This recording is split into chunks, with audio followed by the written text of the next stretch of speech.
Shalom, salam, damai sejahtera dalam kasih Tuhan.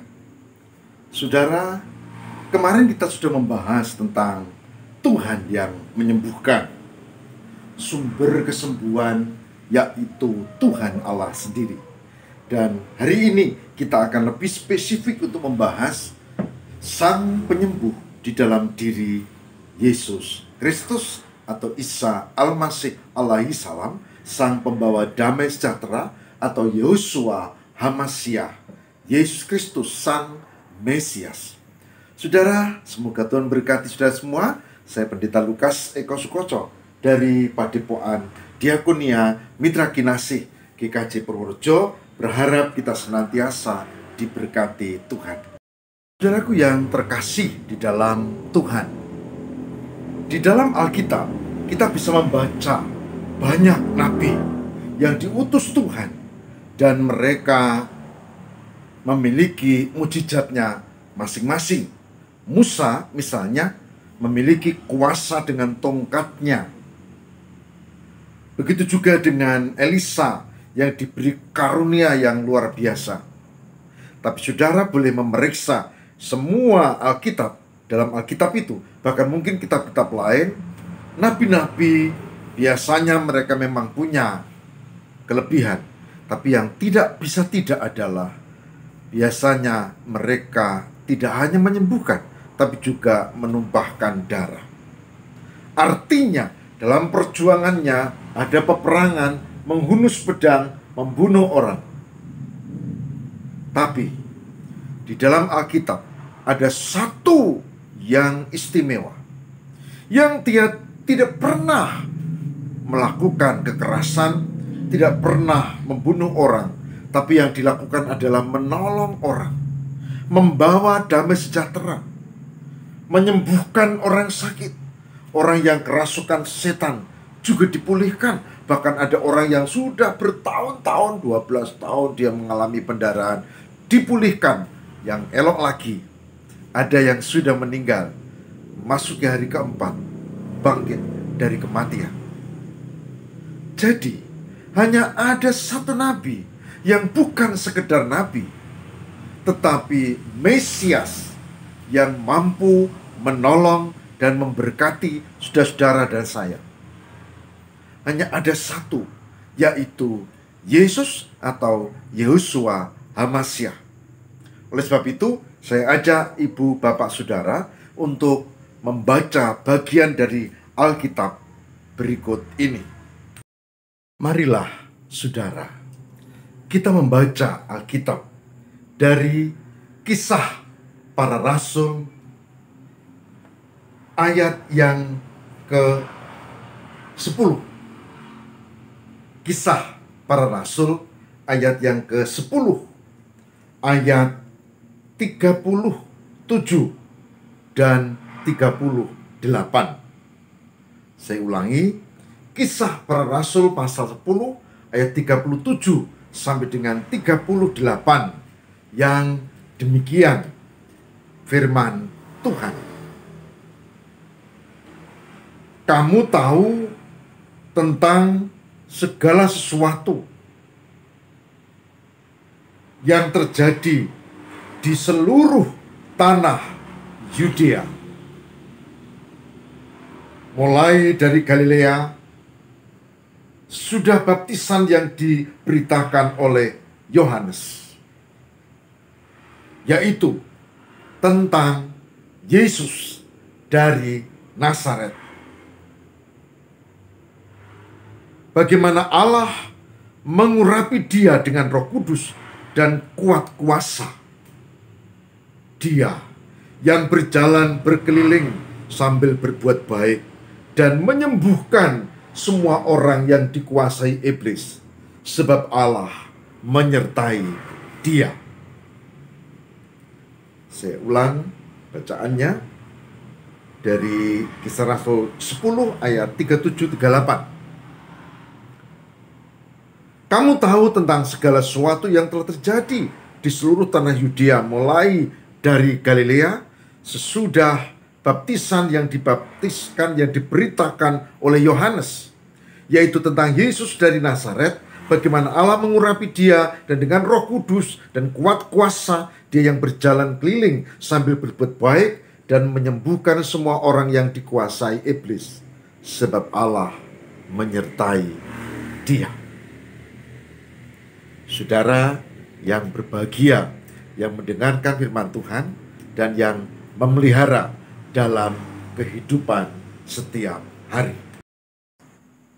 Saudaraku yang terkasih di dalam Tuhan, bacaan yang tadi kita cermati, Kisah Rasul 10, 37, 38, membuka beberapa rahasia yang penting.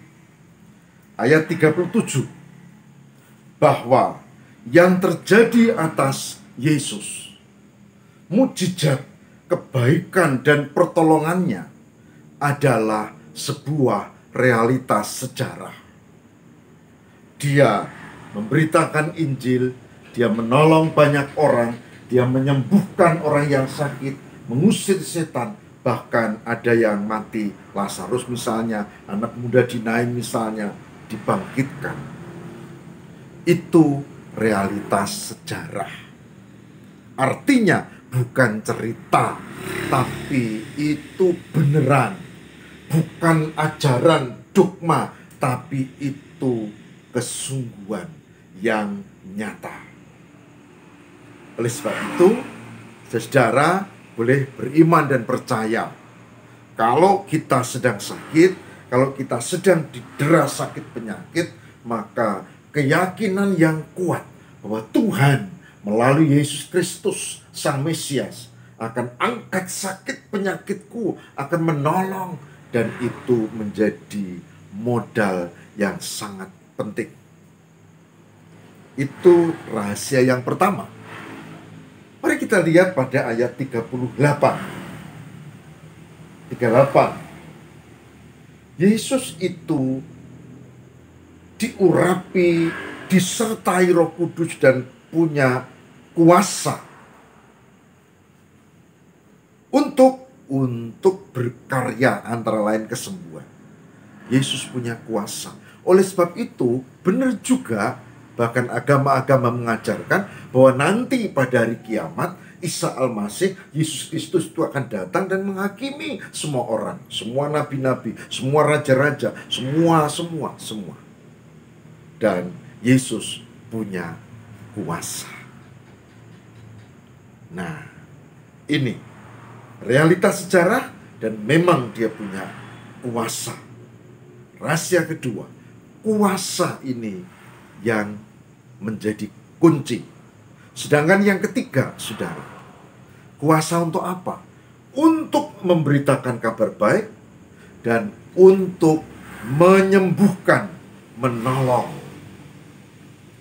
Saya pernah bercerita, saya sakit